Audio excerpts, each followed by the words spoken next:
this tutorial, you're going to learn exactly how to achieve that Octane look in Blender for free. At the end of this video, we will have built something that looks like this. First of all, download this scene from the link in the description below. We're going to create a camera first, so Shift A and select camera. We're going to go back and position it roughly here. Hit Command Option 0 or Control Alt 0 if you're on Windows. Now that we've aligned the camera view to the active viewport, we can make some finer adjustments by going over here and playing around with these values, entering 90 degrees, 0 and 0, maybe moving it up with GZ and zeroing out the X value. Now let's change the focal length by coming over here and selecting something else like 80. Then go back by tapping GZZ and going up G and Z. Now let's frame it a bit differently, because if you're going to post on social media, you want to have it vertical. Go over here and select 1080 by 1920.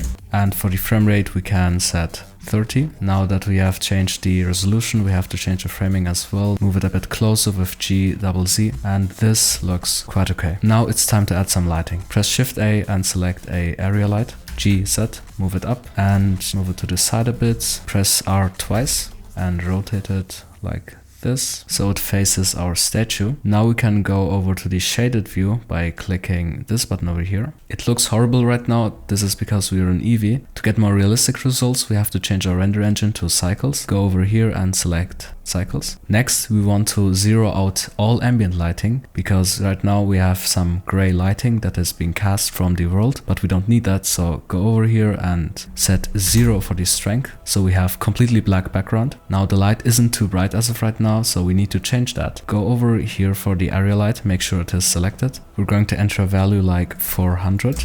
And as of right now, the light is white. Let's try to make it a bit cooler, but not by adjusting any of these colors over here. We're going to take a different path. Select Use Nodes. This will create a node graph on that light. Go over here and select the Shading tab. Now we're going to create a simple shader for the light. Drag out from the color socket and search for black body. Now for the temperature, we're going to select a cool color like 7000. That looks like this. Now we're going to create a second light by hitting Shift A and Spotlight. We're going to move it up by hitting GZ, and actually let's go out of rendered view so we can see it better. So click on the viewport shading tab, GX, move it here, GZ. For this light, we want to actually cast some nice ambient lighting coming from the side on this pillar, and that bounce lighting is going to give us some nice rim lighting on this statue. So to achieve this effect, we're going to move this light a bit closer to the pillar. Make sure it is facing the pillar, and we can actually rotate it a bit more by hitting R twice and making it like this, GY,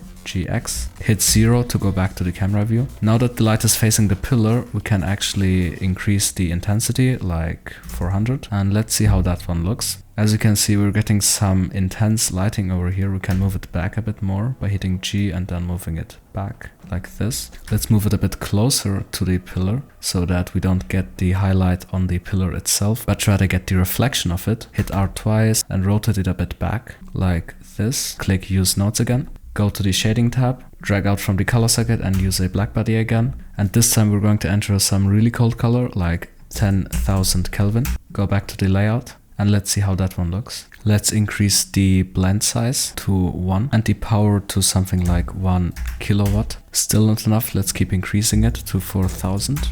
Let's make it a bit more blue again. So select the color and push it towards some deep blue. Now we're getting some nice bounce lighting, as you can see here on the side of her face. So if you look closely enough, you're going to see that this portion here is really dark. So we're going to combat that by creating another spotlight that is aimed directly at this pillar. So Shift A, light, spotlight again, and move it a bit closer to the camera, G and Y. Let's go back to the viewport mode again, move it down, move it back again and rotate it, double R, and aim it at the pillar. Hit 0 to go back to the camera view. Next, let's go to the shaded view, and as you can see, the light is too bright and you can see the circle shape, so we don't want that. We want it to fade out, so let's increase the blend and aim it up again like this. Now lower the intensity to something like 1 and the color towards a bright blue. This way we have a nice highlight on the pillar. Now before we render, it's crucial to change one step, which is the noise threshold, because the default settings are way too high. So go over here and set a noise threshold of something like 0.05 or even 0.1 if your PC takes too long to render it.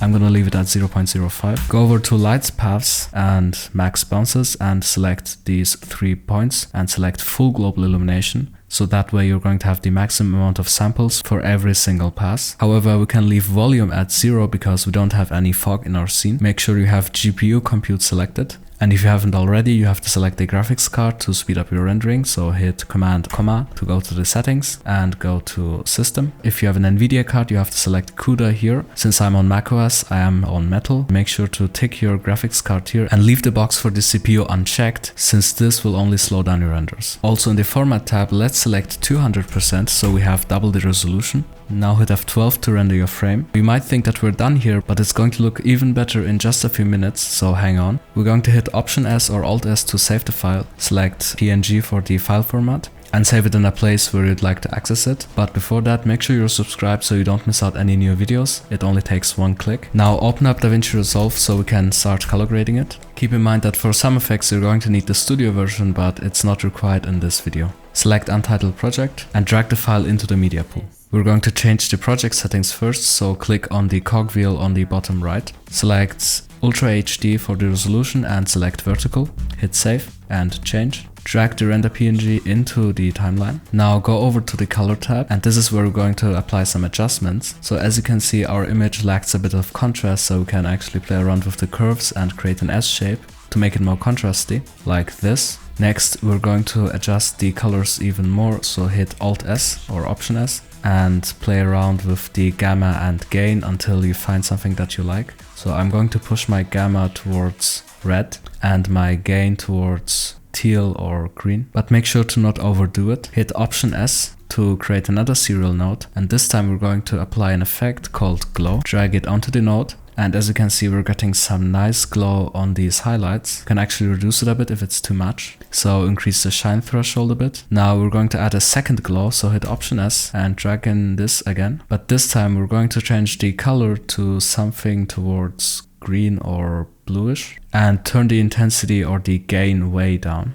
like this. You can toggle on and off this node by hitting Option D or Control D. Let's turn it down even more. And as you can see, we have some nice glow on this image. Now let's take it a step further by creating some chromatic aberration on the edges. So Option S and select Chromatic Aberration Removal. This effect only works on the studio version, so make sure to skip it if you don't have it. We're going to drag down the red/cyan scale. And if you zoom in enough, you can actually see some nice chromatic aberration on these edges. But don't take it too far, so we're going to dial it back a bit, like this. Next, we're going to add another node called Halation. This also only works on the studio version. Increase the threshold a bit and turn down the strength. Now, as the last step, we're going to add some vignette. So hit Option S again and select Vignette. Drag it onto this, can turn up the size a bit, and we're finished. This is before and this is after. I hope you liked this content. Make sure to hit subscribe and see you in the next tutorial.